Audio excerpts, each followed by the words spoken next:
Well, for decades, only crackpots and crazy people believed in UFOs. That's what I thought anyway. And then in recent years, it turns out that governments have been taking them seriously all along. Very seriously. Nick Pope is a journalist who has spent years researching UFOs for the British government. He says that UFOs aren't just real. They also frequently come close to crashing into commercial airliners, among other things. Nick Pope joins us tonight.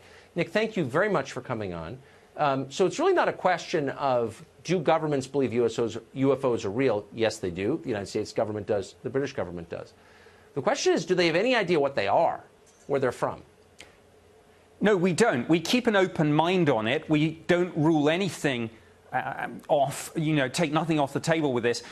Our point really is that whatever these things turn out to be, there is a serious defense, national security and air safety issue here. Yes. Well, so that's kind of the nub of it, and that's where my interest comes from. So why aren't governments encouraging the population to, as they say about terrorism, if you see something, say something, report sightings to the government so we can make sense of this potential threat? Well, they should be, and that's what we certainly did at the Ministry of Defence for many years. We took it very seriously. Our own pilots were seeing these things. We were having radar operators track them. And we knew, again, through intelligence and through open source material, we knew that the Russians and the Chinese and others were working on this too. The problem was that just the pop culture baggage from the term UFO, flying saucer, little green men, people don't take it seriously. But they should. So we've ruled out, I think, that these are aircraft, experimental aircraft, or technically advanced aircraft from other countries. Is that true? Well, no, we keep an open mind, as I say, and some of these things probably are Russian or Chinese, whoever it is, but that's the point. We must find out if there's something in our airspace we need to know. For years, governments said they didn't do this. They did.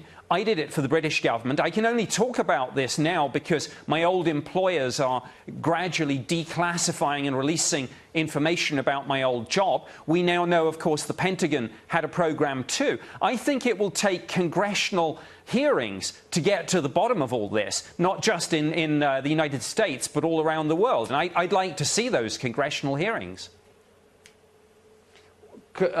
Commercial pilots have very often reported sighting objects in the air that seem to defy the laws of physics.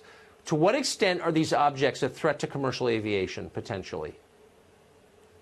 Well, certainly the British Ministry of Defence and our Civil Aviation Authority, which is the UK equivalent of your FAA, have dozens of cases in our files about near misses, some of which where pilots have had to take evasive action. And again, it comes back to the point. I don't care, in one sense, what these things are, but when there is this flight safety concern, when we have these near misses, we sure as heck should be doing more to find out.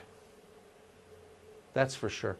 Nick Pope, really one of the most credible experts on this subject. I hope you will come back on our show. I appreciate it. Good to see you.